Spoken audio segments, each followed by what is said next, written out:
It's my pleasure to introduce Nam-Hyuk Cho, professor at Seoul National University College of Medicine. Professor Nam-Hyuk Cho has published more than 140 peer-reviewed articles in leading journals and currently serves on the editorial boards to several international publications.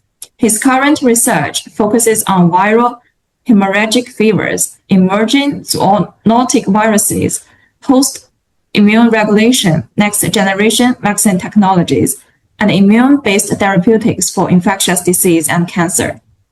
Over the past 2 decades, Professor Cho has established an internationally recognized program that explores host-pathogen interaction mechanism of emerging infectious disease and next-generation vaccines and immune-based therapies. His research has significantly advanced the understanding of SARS-CoV-2, hantaviruses, and other emerging pathogens. It is now my pleasure to invite Professor Cho to present IL-27-mediated hematopoietic dysregulation exacerbates disease severity in severe fever with thrombocytopenia syndrome virus infection. Please join me in welcoming Professor Cho.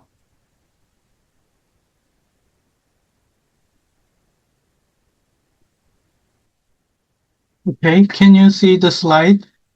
Yes, we can see the slides. Thank you, Professor Cho. Thank you for kind introduction, and I also appreciate the Acrobio for giving me an opportunity to present my research.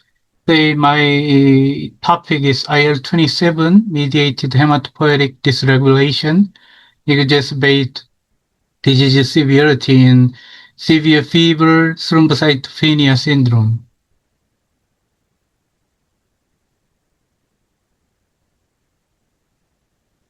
Let me briefly introduce about SFTS. This is the emerging tick-borne viral disease. SFTS was first reported from China in 2009, and this is the RNA virus infection. The natural vector is the tick, the Haemophilus longicornis tick, and the virus is the RNA virus carrying 3 segmented negative sense RNA genomes. The problem is that the disease mortality is quite high, 10 to 30%, but we don't have effective vaccine and therapeutics yet. So this the representative clinical symptoms observed in the SFTS patient. During the acute phase, the patient normally develop fever, myalgia, and also showing massive leukopenia and thrombocytopenia. If our immune system control the viral replication efficiently, then virus going down and patient recovered. However, if fail to control the viral replication, there is a persistent viral load in the system and causing severe leukopenia, thrombocytopenia, resulting in hemorrhagic fevers and multi-organ failures. Based on the clinical study and basic studies, the virus initially replicate in the lymph node near the tick binding site, and then spread systematically. And the main target organ is that the spleen. The virus infect monocyte, macrophages, and B cells, and replicate at causing systemic inflammation. And in the severe patient or fatal cases, this report also shows that the virus can infiltrate into the bone marrow and showing that quite high viral load, especially in the fatal cases.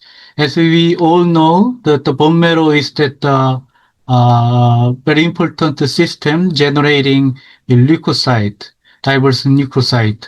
In the bone marrow, the early stage hematopoietic stem cell differentiate into the multipotent progenitor and then differentiate it into the common lymphoid progenitor or myeloid progenitor that are respectively generating a lymphocyte, myeloid cell, and RBC and platelet.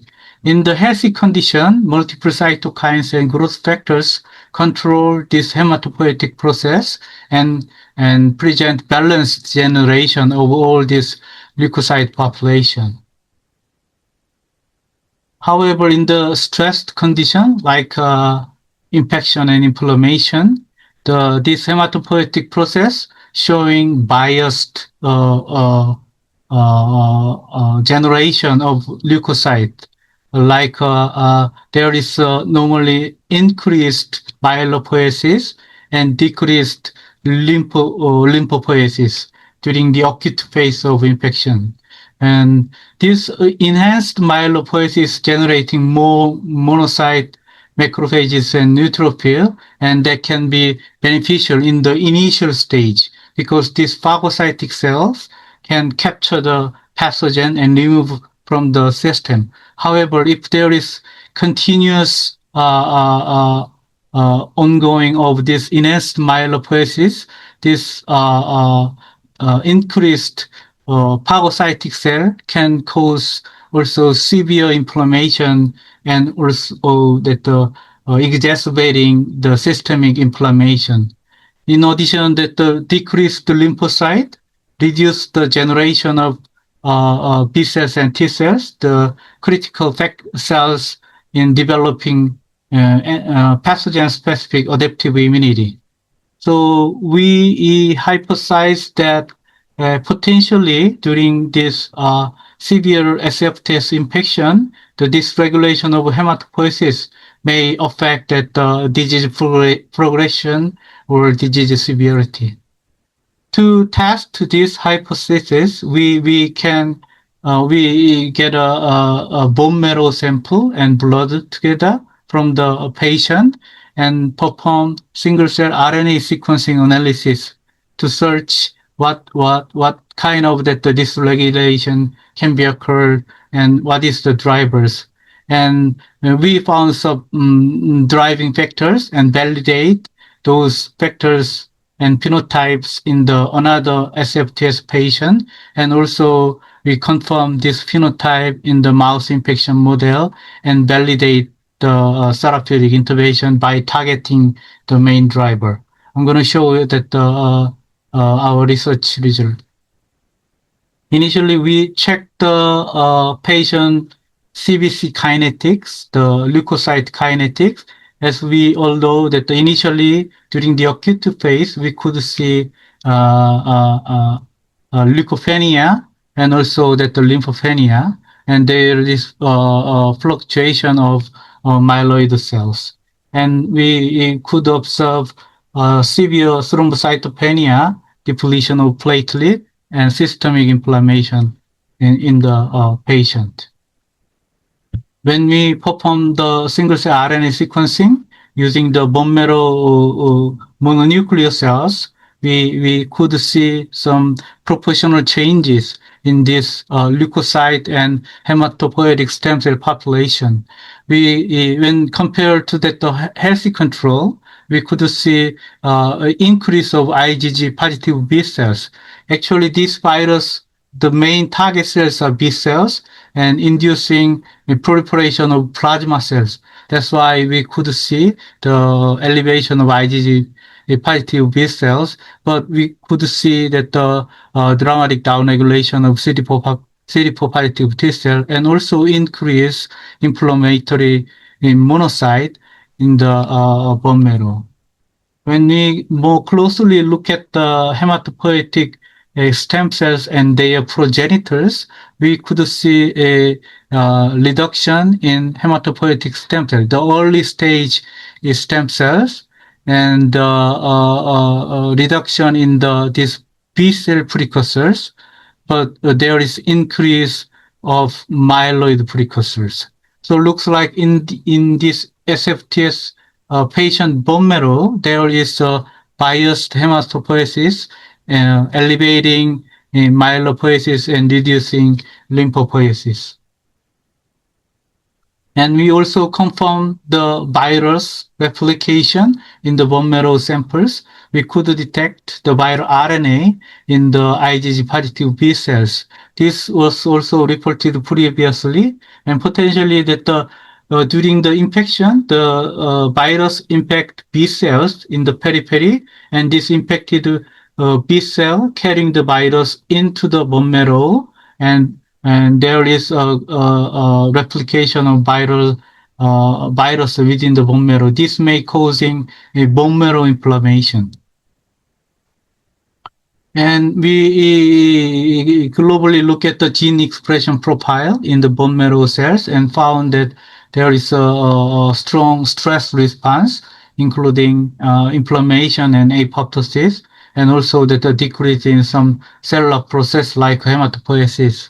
And when you're looking at each leukocyte and hematopoietic stem cell, we could see the all hematopoietic cells and progenitor cells show also very strong stress and inflammatory response and dysregulation of this hematopoietic lineage differentiation.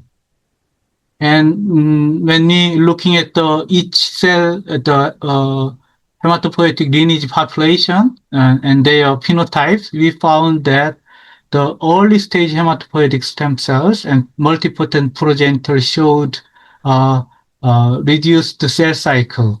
And also common lymphoid progenitor, there is enhanced that the cell cycle arrest. However, this myeloid progenitor showed more enhanced cell cycle progression. And we also observed that the enhanced apoptosis of these early hematopoietic stem cells and myeloid progenitor, lymphoid progenitor, but this was not significant in the myeloid progenitor. So overall score of myelopoiesis and lymphopoiesis gene set score showing that in the patient bone marrow, there is enhanced myelopoiesis. As I mentioned previously, during this viral infection, there is a extensive emergency hematopoiesis occurs. And you also confirm that the cell cycle arrest in the patient hematopoietic stem cell early stage population, and also there's remarkable reduction of common lymphoid progenitors. However, the myeloid progenitor, there is not much difference between the health control and the patient samples.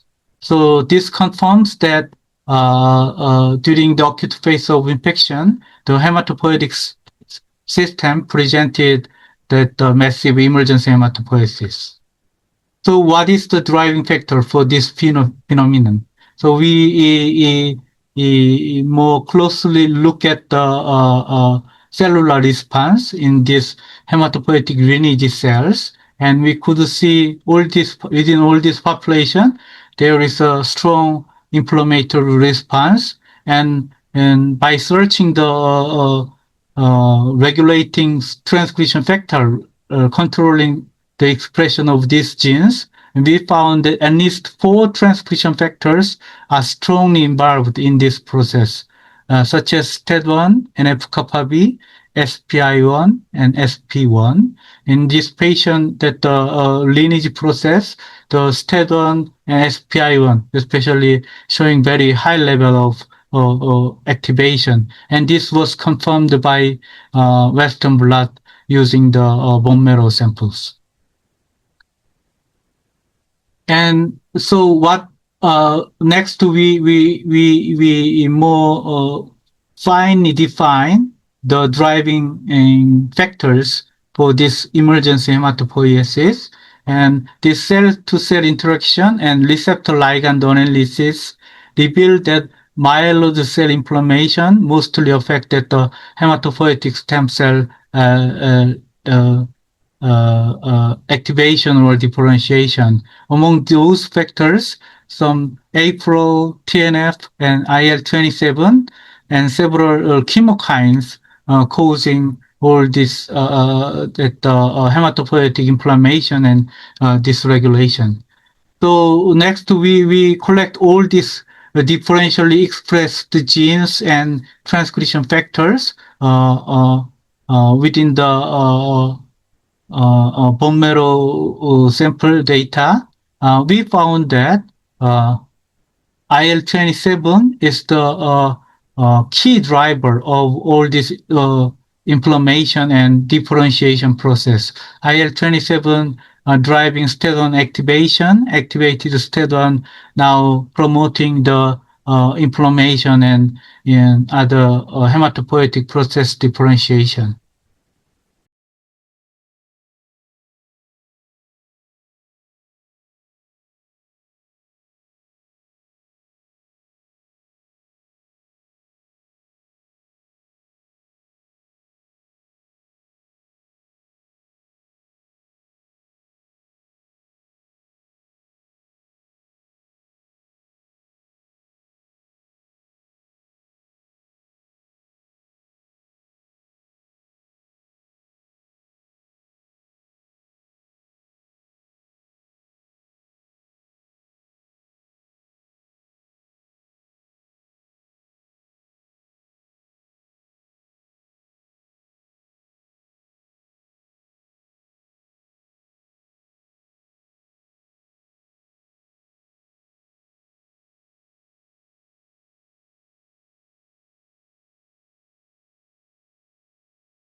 Can you hear me? Yes, yes. Could you please share your slides again? Sorry. Yeah, it's abruptly Thank disconnected. you. Let me.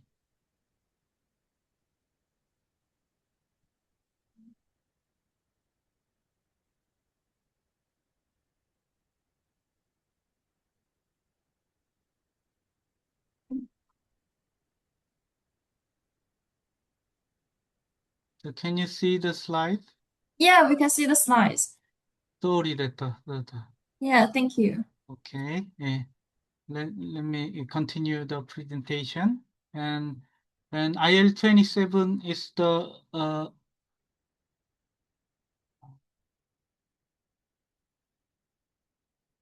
IL-27 is the cytokine that are produced by antigen-presenting cells such as the monocyte and macrophages. The IL-27 expression can be induced by this interference and also the pathogen and molecular patterns like via this toll-like receptor signaling. And this cytokine is the heterodimeric cytokine consists of P28 and EBI1.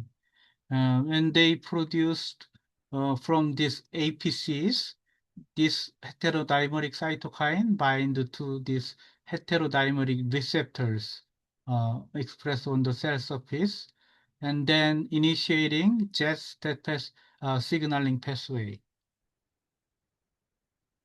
When we looking at this IL-27 mediated signaling score, among these hematopoietic stem cells, we found that the early stage hematopoietic stem cell and multipotent progenitor showed most highest IL-27 mediated signaling.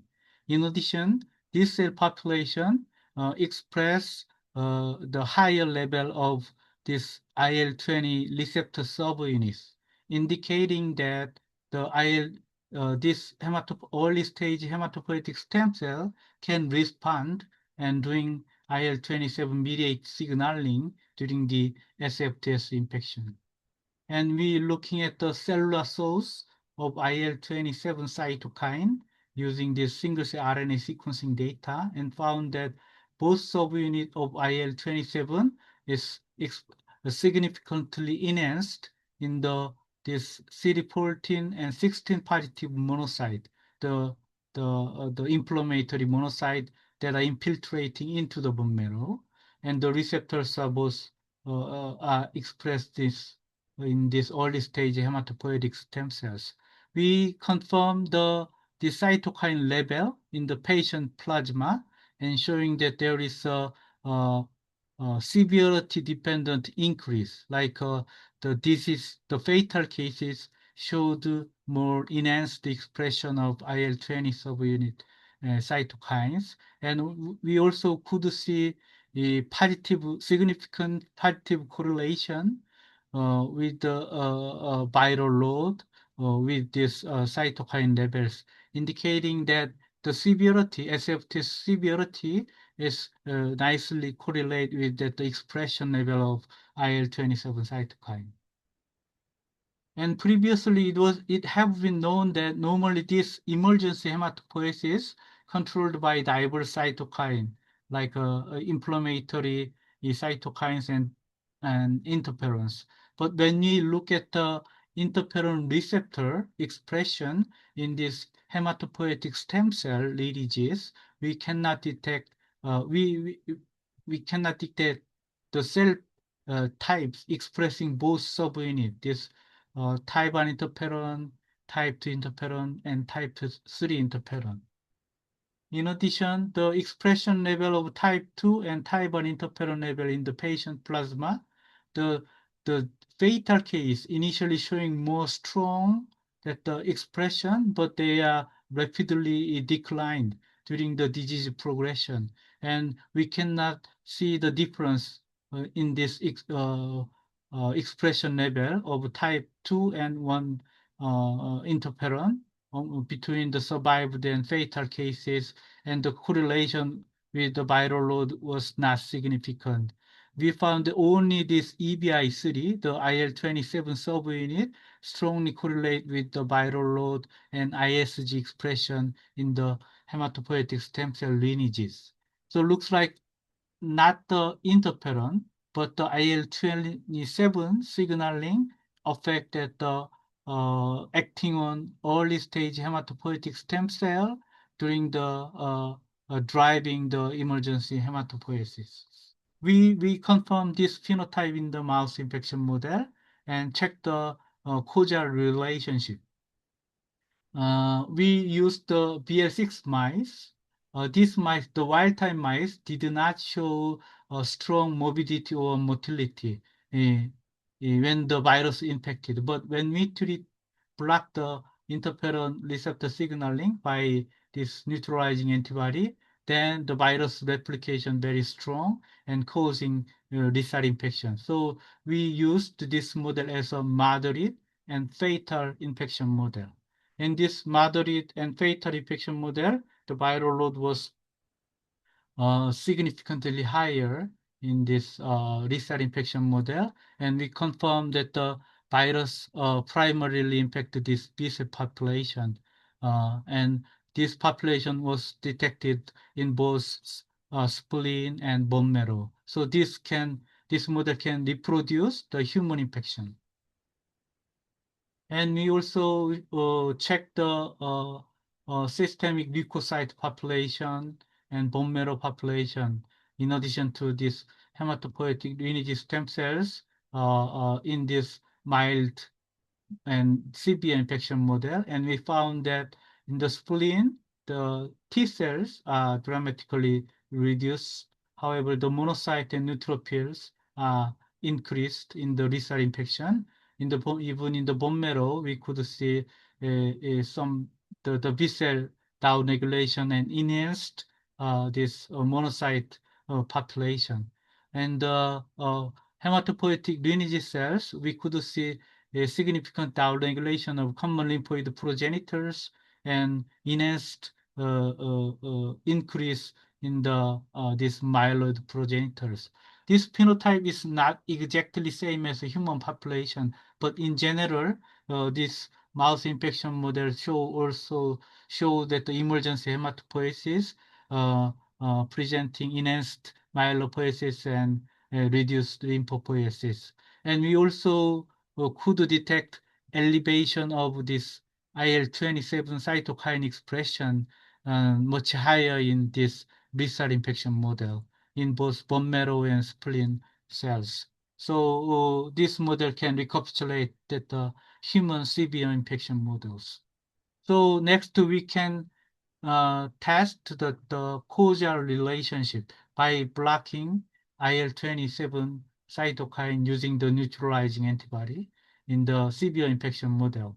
We infect the virus, making a lethal infection model, and treat the mice with anti-IL-27 blocking antibody 1 day after infection and check the leukocyte population and the hematopoietic stem cells in the bone marrow. And we found that blockade of IL-27 showed increased B cell and decreased monocyte population in the spleen. And also we could observe enhanced common lymphoid progenitors and reduced myeloid progenitor. So it looks like that the IL-27 blockade partially reverses the biased myelopoiesis toward more enhanced lymphopoiesis. So enhanced lymphopoiesis making more B cells. So we think that this could restore the antiviral antigen specific antibody response. This is the result that the IL-27 blockade showing that the more enhanced viral antigen specific antibody response and also upregulated the neutralizing activity in the plasma. So yes, this IL-27 blockade can enhance that the B cell response by restoring and reversing the emergency hematopoiesis. And finally, we could see that the IL-27 blockade therapy can significantly enhance the survival rate and also reduce that the viral replication in the plasma. So this result indicating that IL-2 by blocking the enhanced and biased myelopoiesis, we could reverse that restoration of adaptive immunity, especially B cell response. That can be a therapeutic a measurement for this severe virus infection. So this is the summary that the SFTSV initially infected the B cells and monocyte, and this B cell can carry the virus to the bone marrow, causing severe inflammation, and also within that inflammatory condition, now in the bone marrow there is a emergency hematopoiesis initiated, making more enhanced myelopoiesis but reduced lymphopoiesis. IL-27 within this inflammatory bone marrow can drive this emergency hematopoiesis. And by blocking this signaling, IL-12 signaling, we can partially restore that the lymphopoiesis, boosting the adaptive immunity, reducing, improving the host survival and defense system. So this is our that working hypothesis that the initial emergency hematopoiesis making more that this phagocytic cell in the initial stage could be a protective by removing the invading pathogen. However, if there is a continuous or dysregulated emergency hematopoiesis, then there is a continuous rise of this population, and these populations are responsible for strong inflammation by a cytokine storm. And we think that this cell also further driving emergency hematopoiesis, making whole this vicious cycle in the severe infection model and reducing the or suppressing the adaptive immune system. So we now testing this hypothesis in the other virus infection model like COVID or influenza virus infection. Thank you for your attention. I'd like to acknowledge my thank to my PhD student Kyung-suk and Hyojin for this work, and also I appreciate Professor Yeon-suk Kim and Dong-min Kim for supplying the clinical specimens, and also Thanks to Professor Gang and Zhang for their support in animal experiment and material support. Thank you.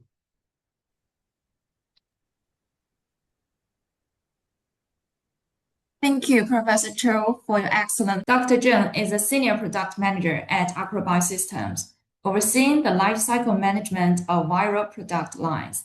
He holds a PhD degree in microbiology and immunology and has extensive experience in biopharmaceutical research and development.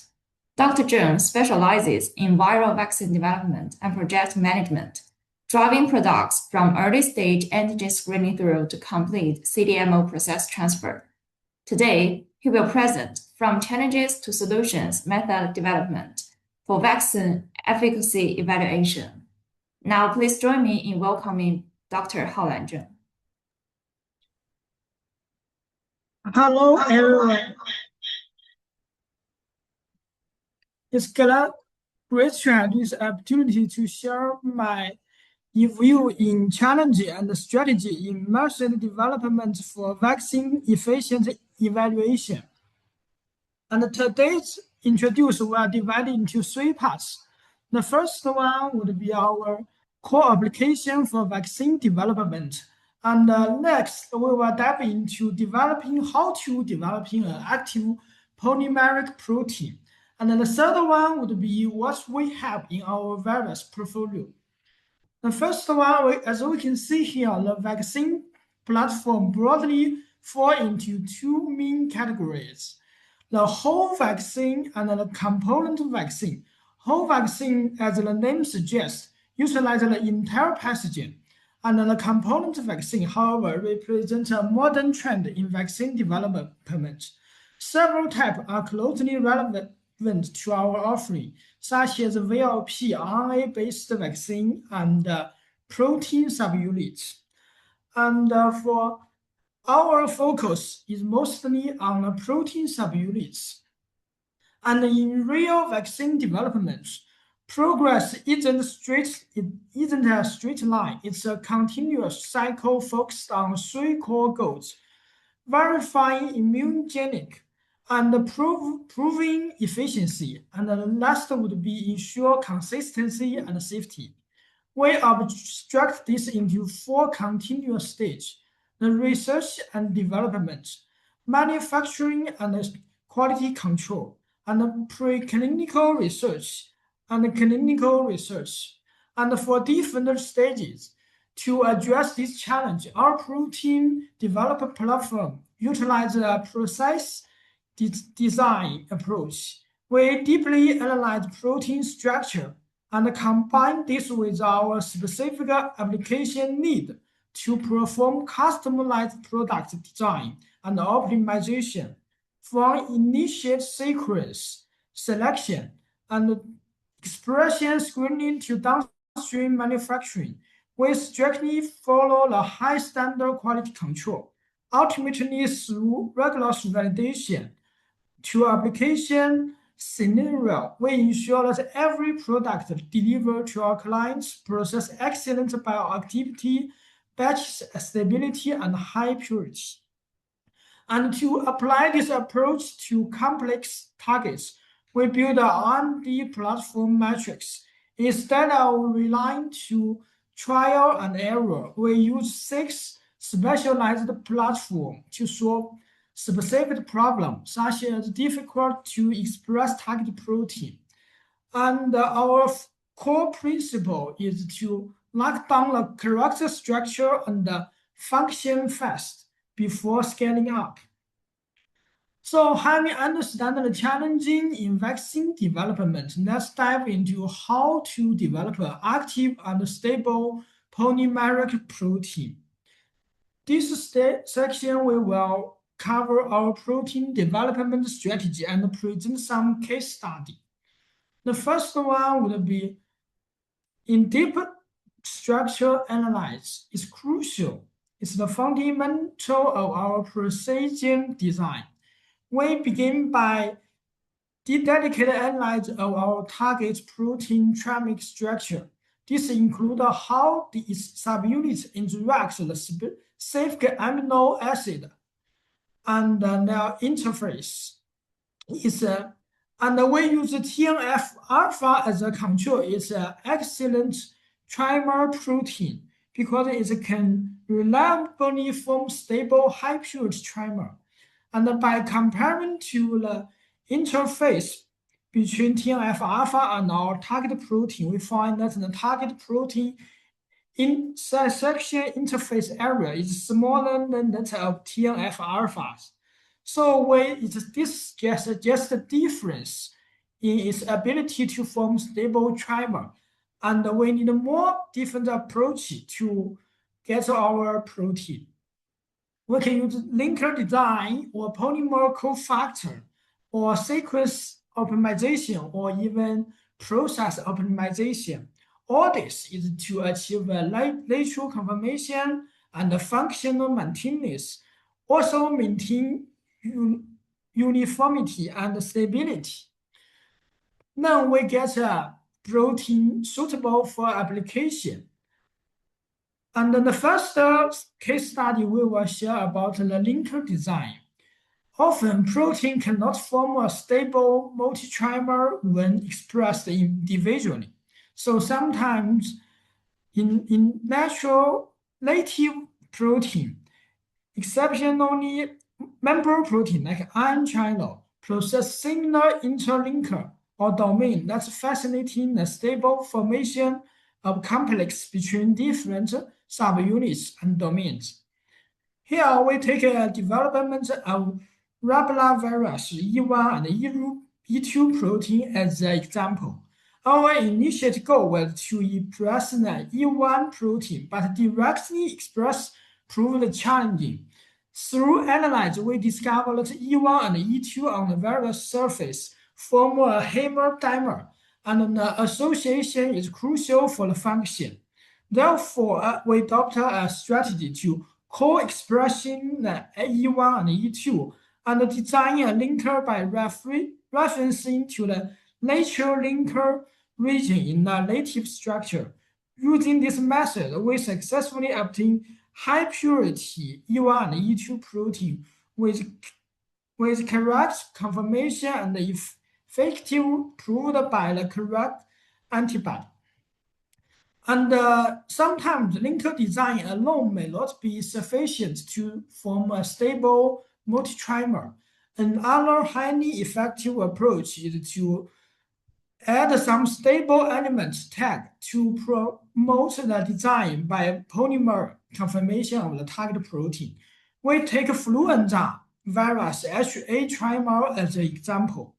If we express it directly, the HA protein often struggles to stable form its native trimer structure or reach a high purity. But however, by cleverly introducing a specific polymer cofactor, we can clearly observe that HA protein successfully form a stable and homogeneous trimer in solution. And similarly, when we use influenza NA protein, we use a trimerization element to form a good trimer structure. And the next case would be RSV. It's a good example to illustrate how design and achievements, because RSV contains 10 different genes and encoding 11 protein, like F protein and G protein. And F protein is very crucial because it's highly conserved over RSV subtype and can stimulate the body to produce broadly neutralizing antibody, making it a hard target for current antibody and vaccine development. And the F protein have different type. It has two conformation. One is the pre-fusion conformation, and the next would be post-fusion. The pre-F has more epitope, has 6 epitope, so it's more suitable for vaccine development. And the post only have 4 epitope, so it's more suitable for a control to detect whether our protein is post-F or pre-F. So Based on the character of the F protein, we have a different strategy for protein. First, pre-F is a metastable state, so it's unstable. To ensure its structure, we have a multiple dimension design approach. First, we design point mutation to enhance the stability, and we delete the free cleaver site to ensure the product purity and uniformity. And to further increase the trimer stability, we introduced a trimerization element. Through this three-dimension and precise design, we successfully F protein in immunogenic conformation. And for post-F is a more stable conformation, so we did not introduce additional mutation or trimerization elements.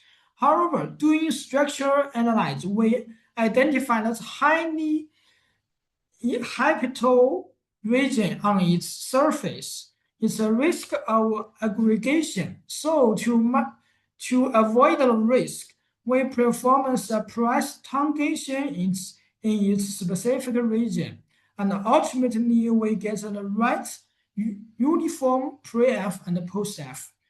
And all these are verified by different antibody, such as 101 antibody for both post and pre-F protein.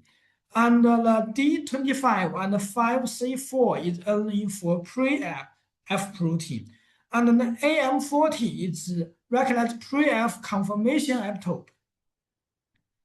And crucially, in vivid of this complementary protein, we also find a deeper understanding of protein characterism. And we observe that in certain cases, directly coding the F protein to the plates on ELISA for detection could potentially alert its inherent conformation. So while difference might not be observed by using D25, but we find that if we use AM40, the conformational epitope antibody, the signal from is down. So we need a different approach. We use the indirect coding process. We use to ensure the reliability of our detection results. We design a new protein presentation method. Instead of directly coding the protein, we utilize the hashtag based on capture of NITA place to present the protein. So in this method, we avoid the non-specific contact between the protein to the plate surface and get a good results for the ELISA data. And finally, the last part is what we provide for the virus. What is on our virus product portfolio? Beyond the emerging hotspots like the RSV, we naturally maintain a strong focus on influenza, a crucial period virus. The nature of influenza virus means they present a continuous evolving challenge. As we know, the WHO annually predicts prevalent strain to guide vaccine development. Based on its cycle variation, our approach have focused on influenza as its promptly supply virus relevant protein for the latest prevalent strain. Ensure our clients always have the access to the most current and relative research tools. For influenza product line, the biggest differential design is our have diverse involving customer needs. We understand that each customer require and are constantly changing and highly individual. Therefore, instead of focusing on ready-to-use kits, we use the exceptional rich and diverse combination of specific and broader spectrum antibody for any influenza strain. You can imagine it as an antibody chessboard. The client can freely select and combine this antibody they need to build with their own assay method. Also, they can ask us to provide a ready-to-use kit based on our specific requirements. And also, beyond the period update virus like influenza, we also closely monitor slow progressing non-fatal disease that can cause long-term impacts or significant economic burden. For example, the hypervirus family is a key focus area for us, as we can know that VZV has already successfully reached the market, and we anticipate that other members of this family, such as HSV, EBV, and HCV, could be the next breakthrough maybe in the next 5 years. For this type of virus, our products developed will encompass their entire R&D directly, provide essential antigen and antibody to support the research. And beyond all this we have discussed, we are continuously monitoring disease that are period occur in specific region or emerge suddenly, including such as HIV or rabies or some virus in Asia. And finally, I want to emphasize we have more products to provide than you might think. So if you have any R&D need related to other viruses, please feel free to reach out and engage with me. And thank you for your listening. If you have any question, please leave a message. I will respond to you. Thank you very much. We have now come to the end of today's webinar. On behalf of Upper Biosystems, I would like to express our sincere appreciation to all of our speakers for sharing their expertise and valuable insights. We would also like to thank all attendees for taking the time to join us today. In addition, we're inviting you to scan the QR code on your screen, complete the survey, and receive a complimentary llama gift. Thank you once again for your participation. We hope you found today's webinar informative and valuable. Have a wonderful day, and we look forward to connecting with you again in the future. Goodbye and thank you.